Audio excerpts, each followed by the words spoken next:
সত্ৰত সহস্ৰাধিক ভকত বৈষ্ণৱে বিশাল ধৰ্মীয় শোভাযাত্ৰাৰে আদৰি নিয়ে শ্ৰী শ্ৰী আউনীআটী সত্ৰৰ সত্ৰাধিকাৰ শ্ৰী শ্ৰী দেৱানন্দদেৱ গোস্বামীক। হৰিনামৰ ধ্বনিৰে মুখৰিত গোলাঘাটৰ ফৰকাটিং ১ নং ফাটল গাঁৱৰ শ্ৰী শ্ৰী শংকৰ মাধৱ নামঘৰ প্ৰাংগণ।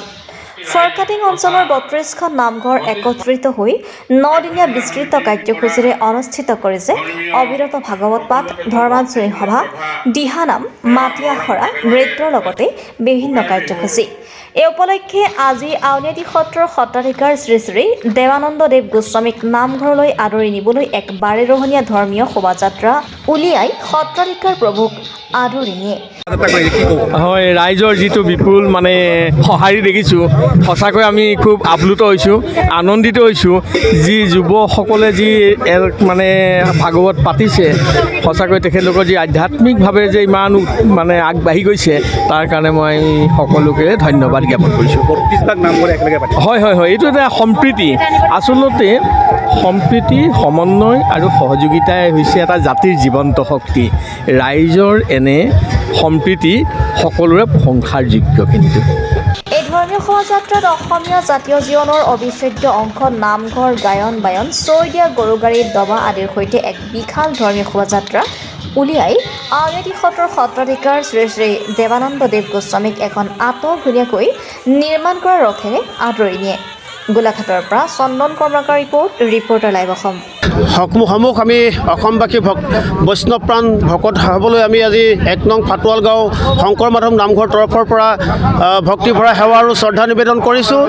আজিৰ পৰা আমাৰ শংকৰ মাধৱ নামঘৰ ফাটুৱাল গাঁও আঞ্চলিক ভিত্তিত ফৰকাটিং বৃহত্তৰ আঞ্চলিক ভিত্তিত আৰু ৩২ভাগ নামঘৰৰ সহযোগত পোনপটীয়াভাৱে একক প্ৰচেষ্টাৰে আমি প্ৰথমবাৰৰ কাৰণে অখণ্ড ভাগৱত পাঠ, অবিৰত ভাগৱত পাঠ অনুষ্ঠান আমি আয়োজন কৰিছোঁ। ইতিমধ্যে আমাৰ যি মূল ধৰ্মধ্বজা উত্তোলন কাৰ্যসূচী আমাৰ সমাপন হৈছে, স্মৃতি তৰ্পণ কাৰ্যসূচী আমাৰ সমাপন হৈছে। ইয়াৰ পাছতে আমাৰ এতিয়া আমি সাংস্কৃতিক শোভাযাত্ৰা আমি আগবাঢ়িম। আমাৰ আউনীআটী সত্ৰৰ ডেকা সত্ৰাধিকাৰ প্ৰভু শ্ৰী দেৱানন্দ দেৱ গোস্বামী ডাঙৰীয়া আমাৰ অনুষ্ঠানৰ মাজলৈ 10 দিনীয়া কাৰ্যসূচী তেওঁ উপস্থিত থাকিব। গতিকে তেওঁ অনুষ্ঠানৰ মাজলৈ আহি আছে। আমি আজি বিশাল যি আমাৰ সাংস্কৃতিক শোভাযাত্ৰা আমি তেখেতক গোলাঘাটৰ তেতেলী তলৰ পৰা আমি আদৰি আনিবৰ কাৰণে এতিয়া আগবাঢ়িছোঁ। আৰু অনা যিকেইটা দিন আমাৰ কাৰ্যসূচী চলিব, প্ৰত্যেকটো দিনৰ প্ৰত্যেকটো কাৰ্যসূচীত আমি গোলাঘাট তথা অসমবাসী ৰাইজৰ সহযোগিতা বিচাৰিছোঁ। আপোনালোকক জনাব বিচাৰোঁ যে অহা কালিলৈ আমাৰ যি ধৰ্মীয় আলোচনী সভা আছে, এই ধৰ্মীয় আলোচনা সভাত উপস্থিত থাকিব অসমৰ নিতুমণি শইকীয়া, সংবাদ জগতৰ অন্যতম ব্যক্তি নিতুমণি শইকীয়া ডাঙৰীয়া, প্ৰশান্ত ৰাজগুৰু ডাঙৰীয়াকে প্ৰমুখ্য কৰি বহুকেইজন গণ্যমান্য ব্যক্তি উপস্থিত থাকিব। আৰু আজি নিশা আমি দিহানাম খ্যাত আমাৰ অমিয়া নেওগ কলিতা ডাঙৰীয়ানী, তেখেত আমাৰ উপস্থিত থাকিব। অমিয়া নেওগ কলিতানী ইয়াতে দিহানাম পৰিৱেশন কৰিব।